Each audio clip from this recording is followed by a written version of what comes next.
Okay, guys, welcome to the Baskipedia Podcast. This is Coach Hart with Coach Robert Robinson of East LA College. Most of you know him as Coach Rob. How you doing today, Coach?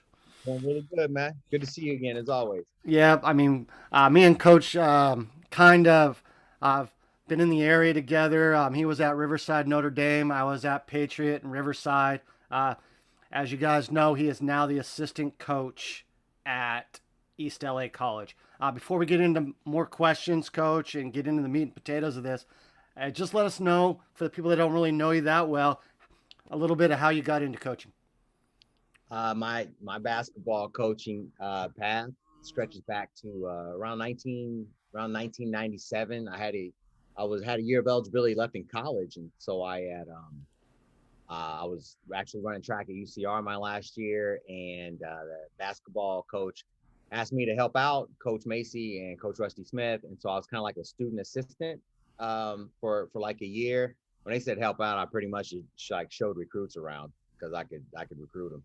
But that kind of got me down that it kind of got me down that path, and from there I started coaching at Allen Hancock Community College, where I actually played. I played at Allen Hancock Community College '91 and '93, and so the coach asked me to come back and be a part of that, which was a great experience. But when you're a player and you're young, you think I still had opportunities to play. Actually, like even when I got done with college, I still had some opportunities to play basketball. And so in my mindset, I really wasn't thinking coach. I was thinking player and coach to work out with guys until I was going to get my next opportunity. But Hancock was really cool with that, which led me to my next opportunity, which was I was in the United States Basketball League, which is like one of the minor leagues back in the 80s and 90s on the East Coast. And I was with the Columbus Cagers. And this is pretty much when my coaching career really began. I was the assistant general manager, and I was playing with the team in Columbus. And our head coach at the time got fired, and the owner of the team was gonna just shut the whole thing down. And he just jokingly said to me, like, "Hey, this is all over unless you want to coach him." And I was playing, and I was like, "Yeah, I'll do it. I'll coach him." I mean, I was 25, and everybody was older than me or they're professionals.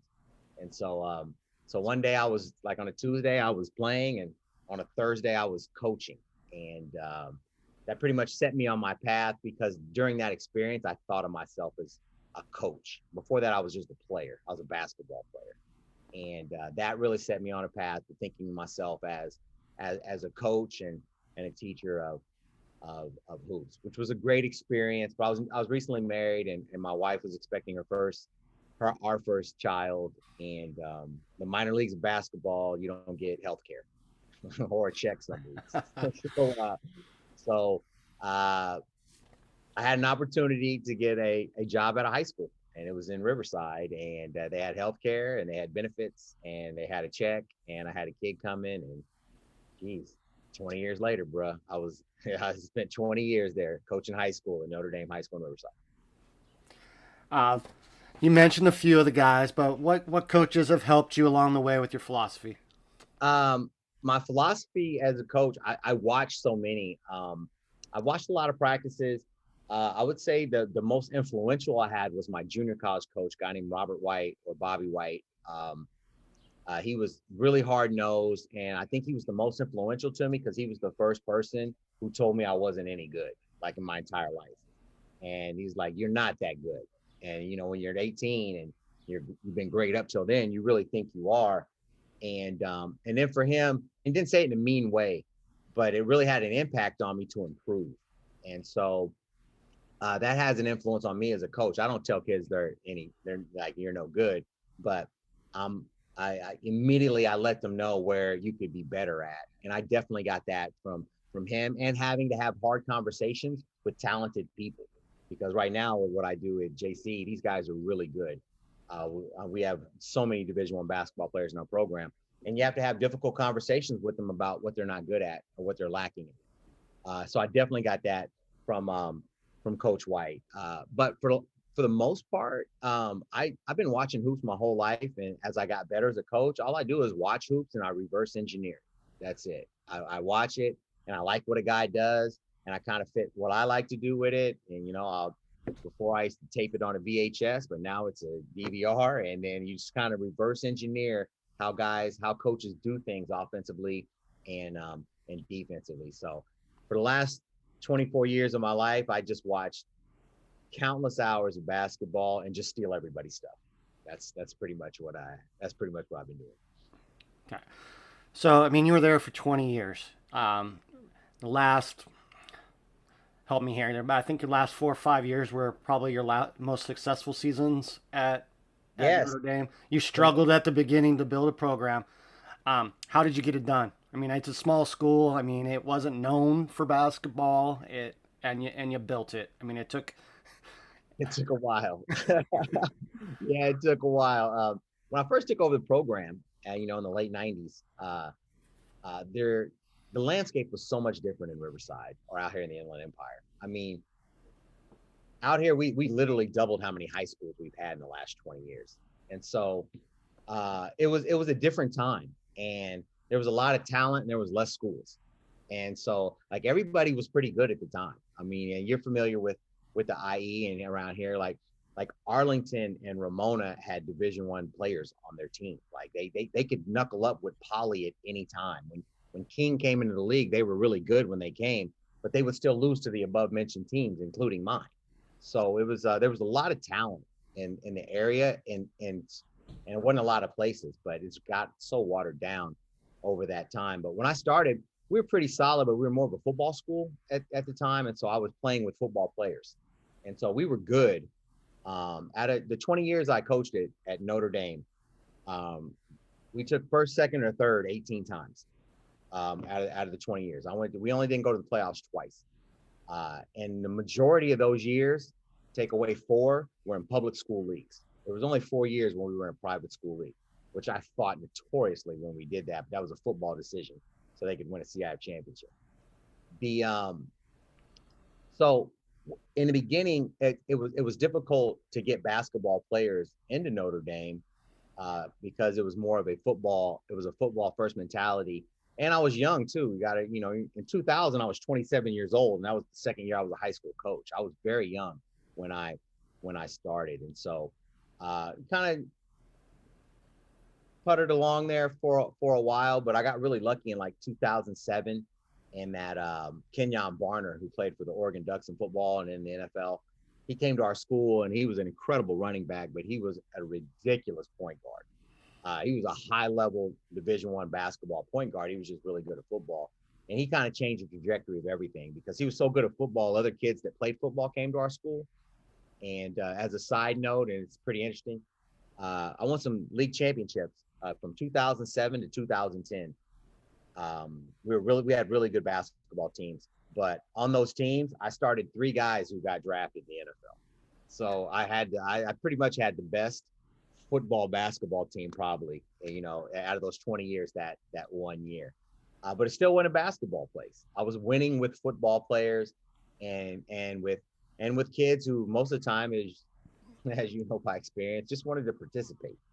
So it was a struggle to say the least, Coach. So And you would say it was a hobby. yeah, it was a struggle to say the least.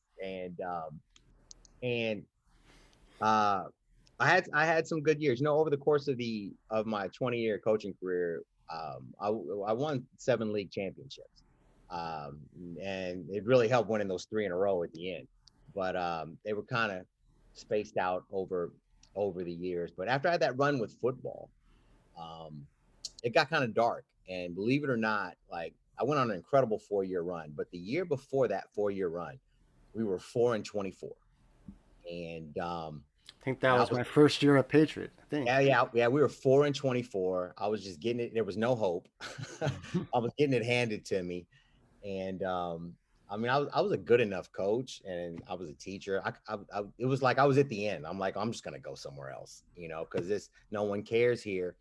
And a friend of mine I went to college with had a son that was in 8th grade, Anthony Holland, who's now at Fresno State, and Pat came to me and he goes, you know what? And he goes, I want you to coach my kid, and you think you can make this work?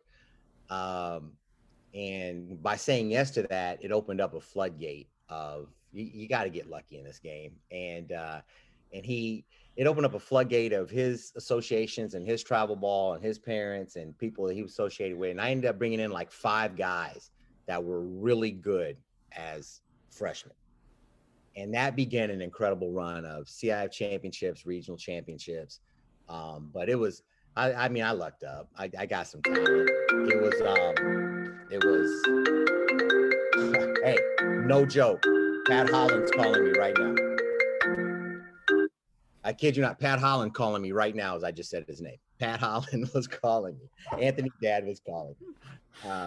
So he was a big part of it, and he had helped me along. It was but those last 4 years were really good. We became a basketball school, but that doesn't happen by chance. I lucked up with Holland, getting him, but it was definitely a plan. You don't win in high school by kids just showing up to your school, which is to your point. Like we were talking off camera, like why I don't want to coach high school ever again is because it's hard to assemble a team to win. Like it's very difficult, and there's a lot that goes into that you shouldn't have to do at the high school level.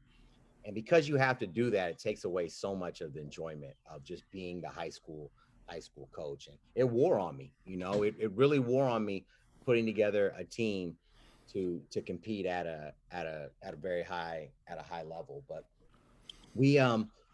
I built Notre Dame into a basketball powerhouse there for a minute, but the school wasn't ready for it. The demographic of kids and families there were definitely not ready for it.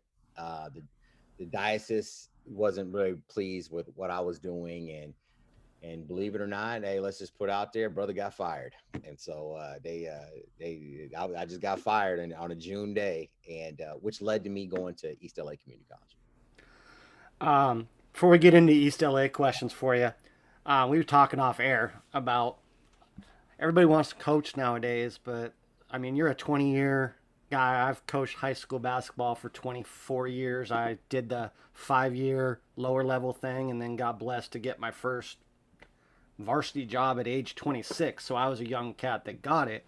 But it just seems like me as a high school coach, it was getting harder and harder to find guys that want to help, but wanted to coach like a freshman team or a JV team and work their way. They wanted to either be right on the varsity bench with you or be the head dude right away. They don't want to understand the ladder, if you will.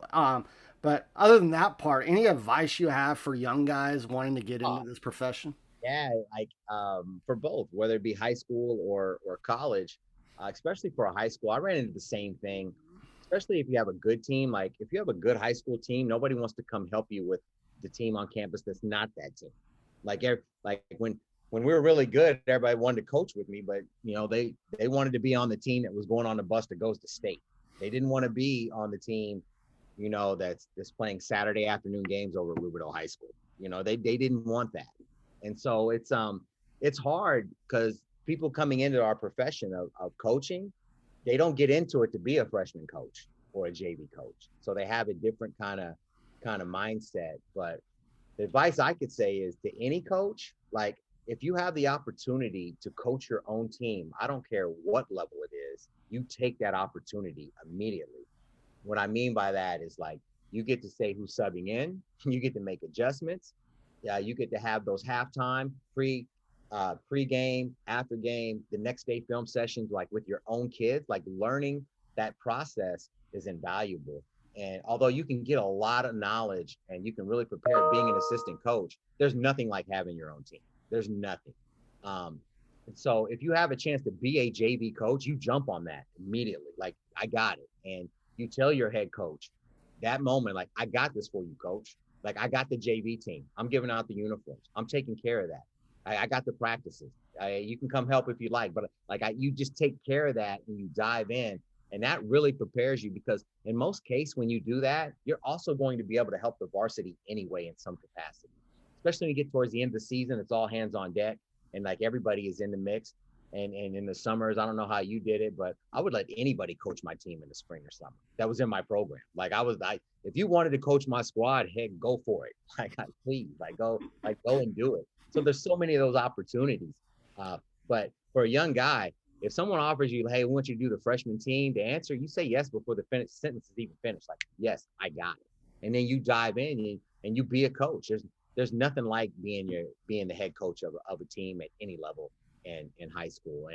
And by doing that and learning, eventually you'll get a shot. You know, you get your head down and you work hard. And if you really want it and you're patient, or if you're lucky, because I mean, dude, I've been lucky so many times. Like even getting the high school job in 1998, I was at the right place, actually at the right time, literally at that moment. And so it's it's a grind, but just embrace being a head coach before you are the guy as the varsity head coach.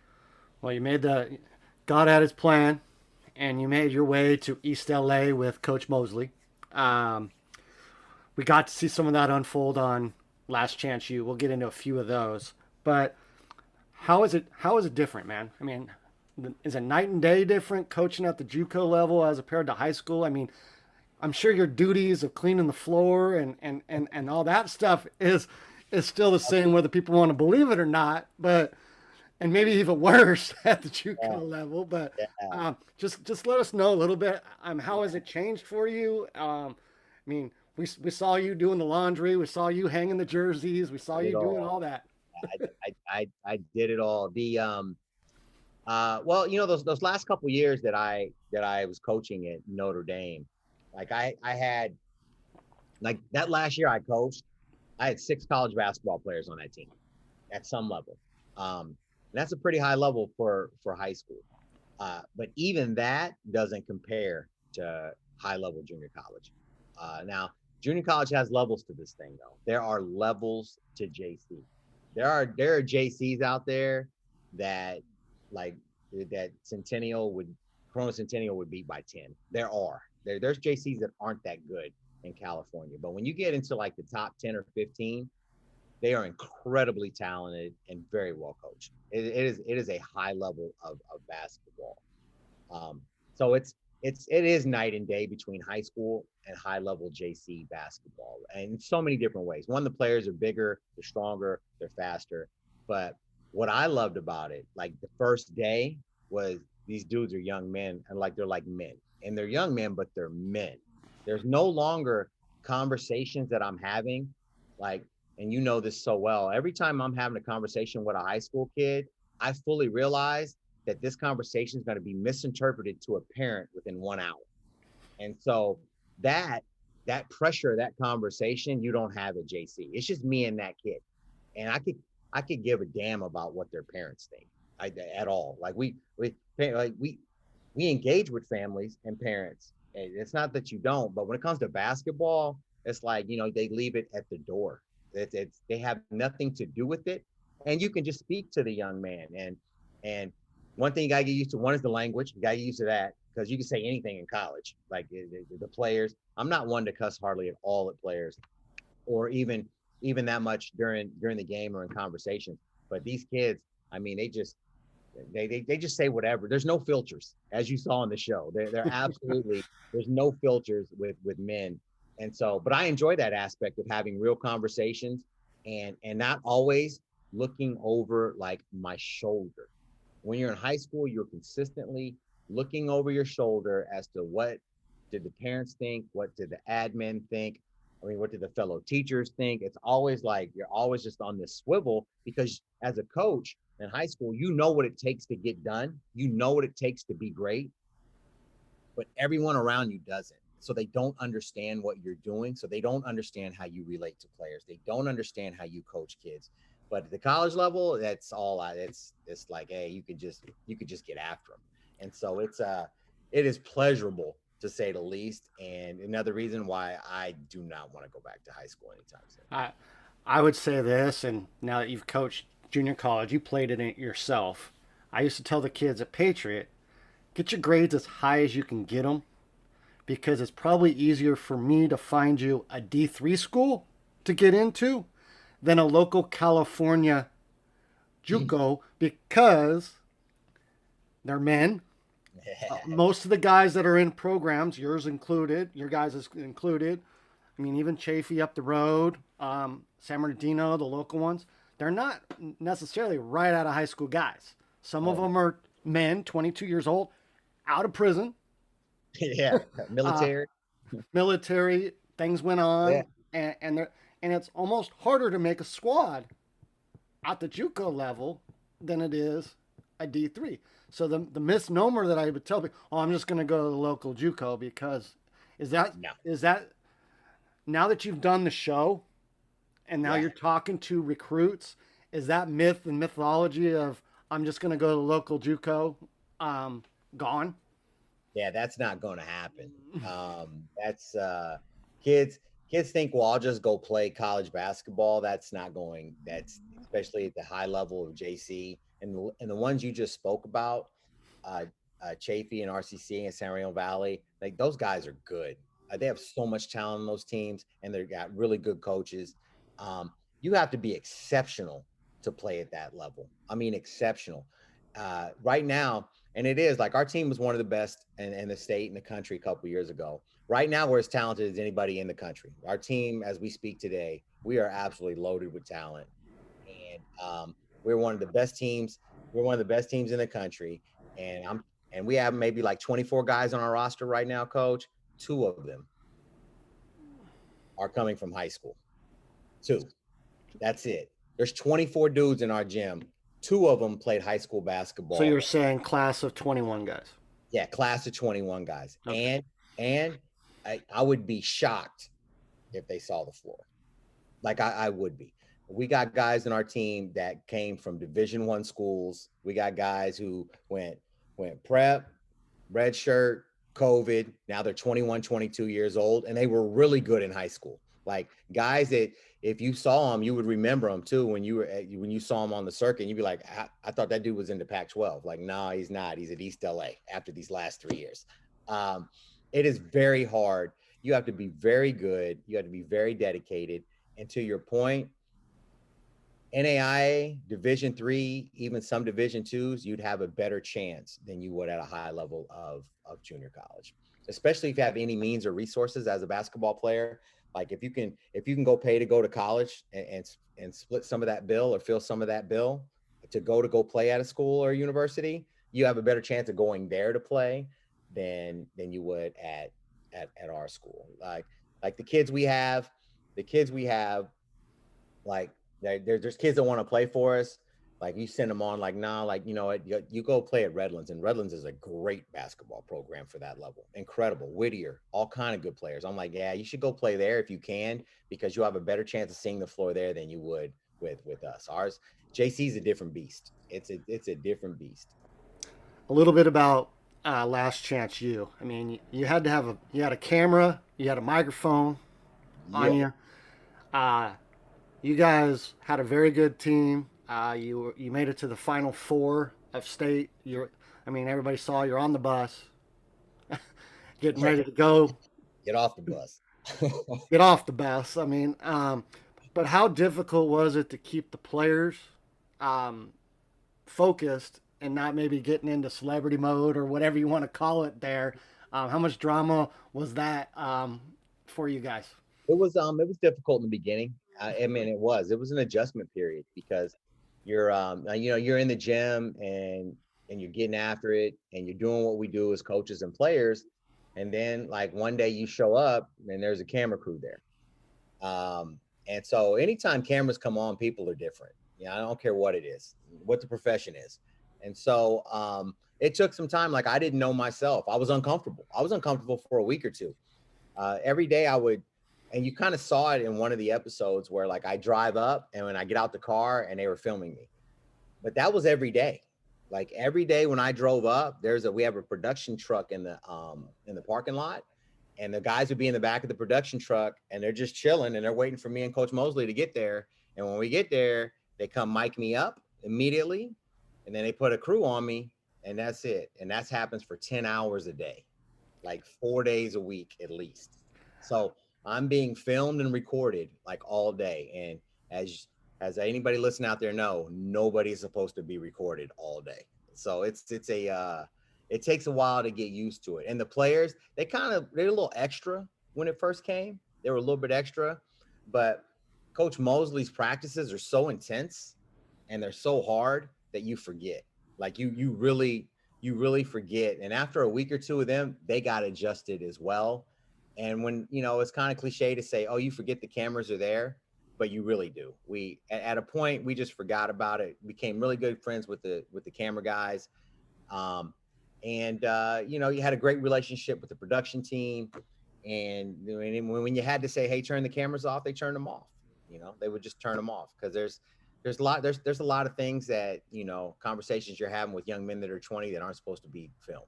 And so there were times where it's like, hey, we got to go in a different direction with that, and they were really cool about that. But hey, putting a camera on you all day, boy, that'll change. That'll definitely change some things. I remember you calling me. You were on your way in. I don't know if you remember this because it was during, I think, Gavin's Yeah. senior year, Oh and you yeah, and you were checking in about him, and we were chatting, and you rolled in the parking lot. And you said, "Hey man, I gotta go. I gotta get the camera. I gotta get my microphone on." So literally, you had to put that crap on right when you walked out of your car.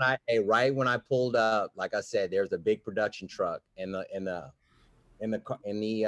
Yeah. parking lot where one of those big trucks with all kind of equipment in there, and they would hop out and they would mic me up immediately. And so, like, if we had further that conversation, then that would have been Oh, it would have been on air. it would have been I don't know if they use it or not, but every Yeah. conversation I have is being Yeah. recorded.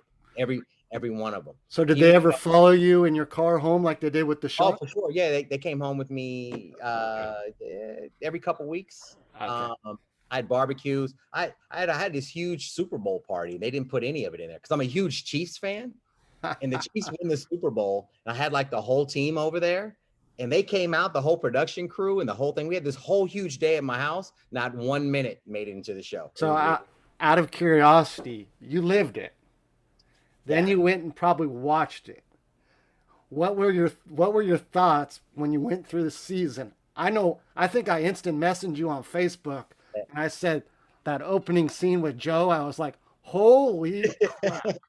I'm like, I stopped it. I Yeah. grabbed my wife, Rob. I grabbed Yeah. my wife, Yeah. yanked her in the room, and Yeah. said, "Just watch these first 2 minutes of this opening scene and tell me how good this is going to be." And she goes, finally Yeah. saw you at one point. Yeah. She's like, I'm, is that a local coach? I'm like, yeah, he coached at Notre Dame. He's at East Yeah. LA. I'm on now. He's a celebrity. Yeah. The that Joe was something else, man. But watching the show, um, it's the production people with Last Chance You, like they really know what they're doing. They are so good at what they do because like to me and you, it's just coaching. Like, you do this on Tuesday, you do this the day before a game, you do this Mhm. and we're just doing what we do, right?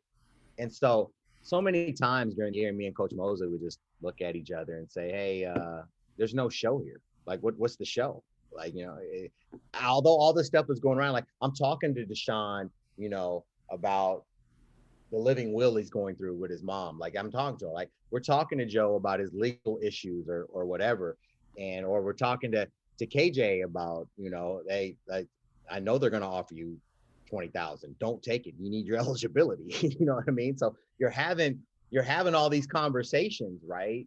But that's just the regular, and you don't think of it as subject for a TV show.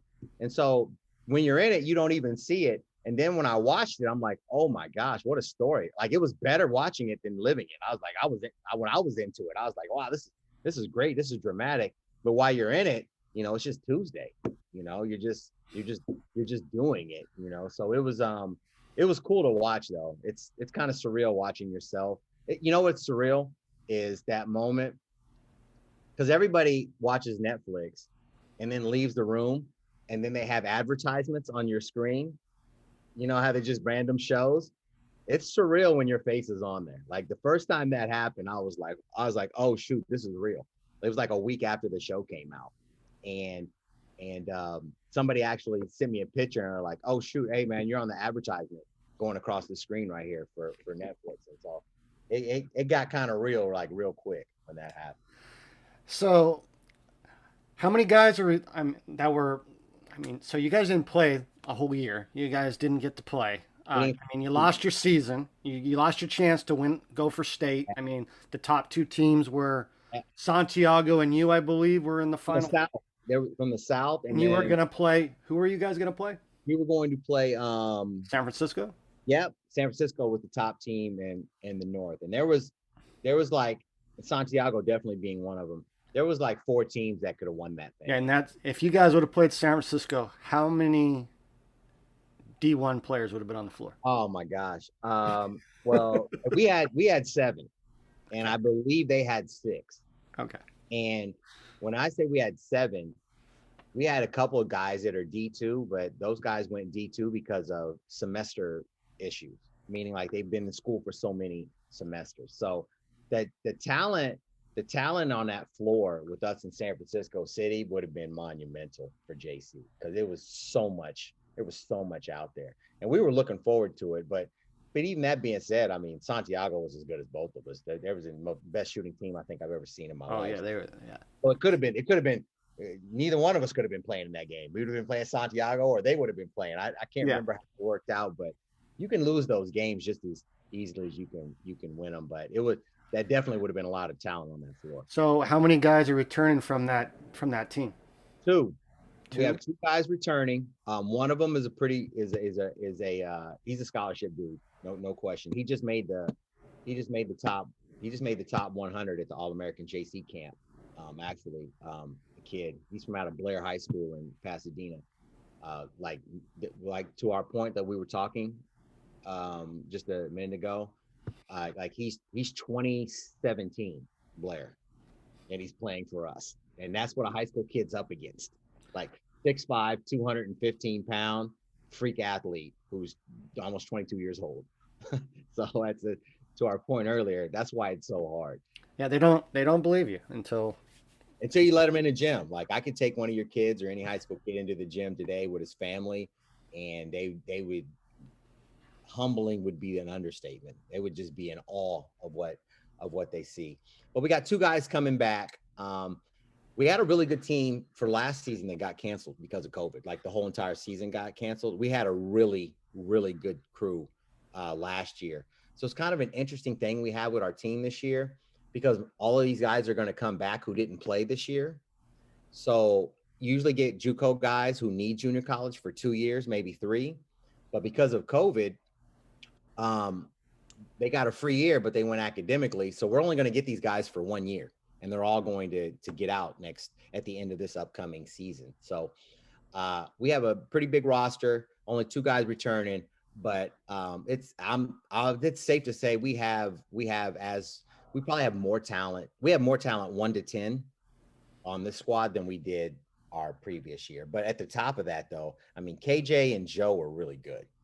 Like KJ Allen's going to be one of the better players in the Big 12 this year. I can guarantee it. He's playing at Texas Tech. He's incredible. Yeah, I just realized he switched from USC. He did, yeah. It didn't work out with SC. I don't think SC really didn't want him, and they don't need him, I don't think. And Texas Tech wanted him really bad, and it's a really good team with a really good coach. Great resources for KJ down there as well. And Joe and Joe just needed it. Let's get to Joe. And you saw him throwing chairs and acting up and doing that, but he just needed a year. He needed to finish a basketball season to get through what he was going through in his life. And we see Joe once or twice a week right now. And Joe is 6'8". He's 220 pounds, even 18 pounds less than he was when he finished that season. He's in incredible shape. He's a leader. Like he's in our practices telling guys what to do. The people at Long Beach State, they love him. He's on top of his academics. He's going to graduate on time. He doesn't have any of those outbursts that you saw before. He's a calm individual. He just needed to get through that. And that's what JC does. Like these kids. Wasn't his tryout right out of jail? Oh, dude, he was locked up for stealing, right? He was in jail for 17 days, and I believe 17 days. And he got out and came right into the gym, and he was way overweight, and it just took. And he had knee issues, and he had a lot going on in his life. But he got through it, and now he's ready. But that's what JC does. Like if you come look at our team, those guys are there for a reason. It's not a good one. because our team is very talented. And if you're very talented and you're playing junior college basketball, then something really went wrong. And whether that be grades, whether that be attitude, whether that be injuries, there's just a plethora of these things that can happen to a young man. And so what we give them is that opportunity to get through the grind so that you can do what's next with a clear head, and your eyes on the focus and the Do you prize. feel you guys feel like you're going to be a top 5 team in the state again? Yes, no question. Yeah, there's no question. Now we got to win the games. I can tell you when the season starts are going to put us there, but you got to win the games. So that's anything can happen in JC. Not to mention we don't have scholarships, so our signing day is the first week of school. Once you go to a PE class the first week of junior college, then you can't go anywhere else.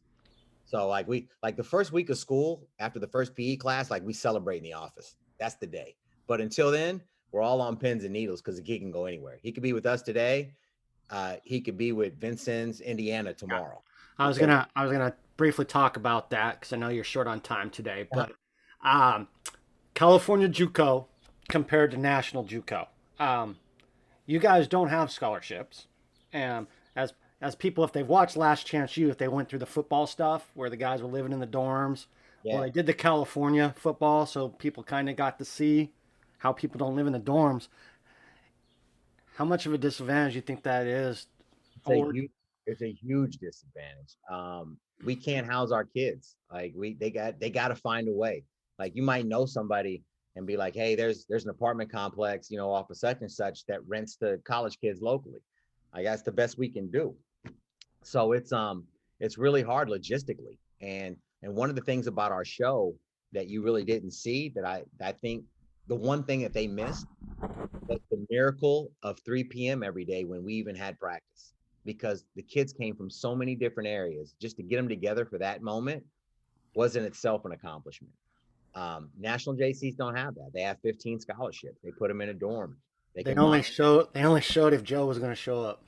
Yeah, yeah, that was it. And shoot, truth be told, some days it's because a producer went and picked him up. So it's a that it's hard. You got kids everywhere. We had kids in Lancaster and the Valley and Cerritos and Inglewood and the Harbor and the Inland Empire, and they all have to converge on Monterey Park at 3 p.m. And so it was difficult. It was very difficult, and we're at a disadvantage for national talent, for JCs definitely. But for local talent, we can do okay. Did the show help with getting opening it up to people out of state, or are you still mainly locally? We're mainly local because we don't have the means to house people, especially after COVID. Because after COVID, like the apartment complexes that some of the kids that we had that did live in, they left during COVID, and so those places don't exist anymore. And so it's pretty difficult to get a place in Monterey Park, and so we had to go local. And so we got guys. We're fortunate though that we're in Los Angeles, California. I had a And couple players when I was at Ballin Park play at East LA before East LA is East LA now. yeah, Let's just put it. And yeah, I always you threw the word out Monterey Park. yeah. Why the name East LA College if it's in Monterey Park? I and Monterey Park is nice, and so it's because we're right on the border. Like if you ever been there on Chavez Boulevard, like if you go on one side of Chavez, you're in East LA. If you go on the other side, you're on Monterey Park, and we're on that boulevard, like literally. It's So yeah. so we're on both. We're on the edge of East LA. Believe me, we're on the edge of East LA. Like if you go anywhere south or east of our college, you are in East LA. But if you go anywhere in the other directions, you are not immediately. It's That kind of like Harupa Valley High School was built before Patriot, yes. but Harupa Valley High School isn't in Harupa Valley. It's in Miraloma. Yeah, yeah, And exactly. and Patriot's the one in Harupa Valley. Valley, yeah, yeah. So Which became a city. Yeah, yeah. uh, During your tenure, it became a city. Yeah, it did. so do you feel that JUCO is your calling? You're going to be doing this 5 years from now, maybe with a head You know job? what my goal, my move, and my goal is to either be a head junior college coach or a Division 1 or Division 2 assistant. Okay. And I would like to get there definitely sooner than later. I've had a few opportunities maybe to explore, and since the show came out, but nothing that was as good as the opportunity that I have right now and learning and playing with the guys that I have. I'm in an incredible spot with an incredible head coach, Coach Mosley. As you see with the show, he lets me do what I do, and that's helped me grow at this level and to understand things. So I'm fortunate and grateful for that. And we got a really good team, and I like winning. I mean, that's if you've been around this thing long enough and you've been losing, and I know what it's like to lose. I know that feeling, and why sign up for that if you don't have to? So let's win, and we're pretty good and we're pretty competitive. And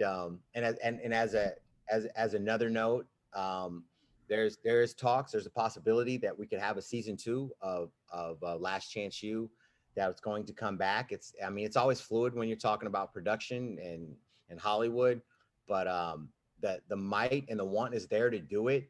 They just have to sign some stuff and get it done. But there's a really good shot that we're going to film season 2, and I'd love to be a part of that for one more year.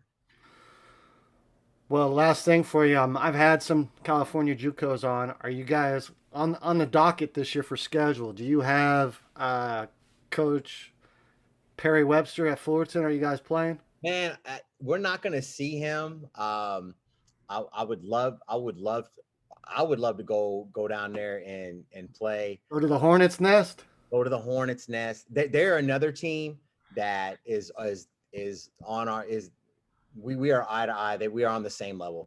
Fullerton JC is just as good as East LA Community College. If they were on Last Chance U, they'd have probably been in the finals as well, and they'd get the same guys. He put a tweet out that he wanted to see Last Chance U down there. Yeah, they wanted to play, and he wants all. And the joke was someone wrote Perry wants all the smoke. So yeah, hey, but he said that because he could win the game. That's why. It's not like he's just saying it just to say it. He's got a team that can. He's got a team that can get it done. So, and as with if you're worth your might as a coach, I don't care what level you're at. If you got a gun, you go to gunfights, and that's what Perry is. He's like, he's got some stuff, so he wants to go play against that. All right, man. Well, I know you got to head out. I appreciate you coming on and doing it. It was fun. Best of luck to you. I'm probably going to come down there and watch you guys play a little bit this year. Hey, would love to have you come down anytime. And would love to come back and talk to you during our season, and you can get the scoop on whatever it is that's happening with East LA.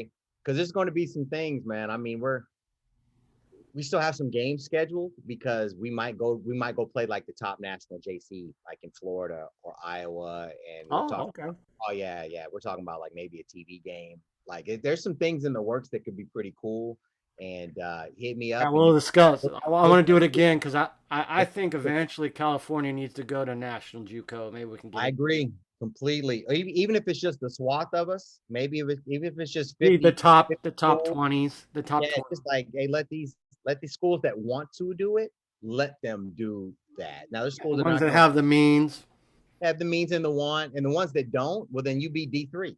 Which is what the NCAA always did. Just do your participatory thing. All right, man. Well, I'll holler at you. Appreciate you doing this. That's Coach Robinson of East LA College, man. So thank you guys.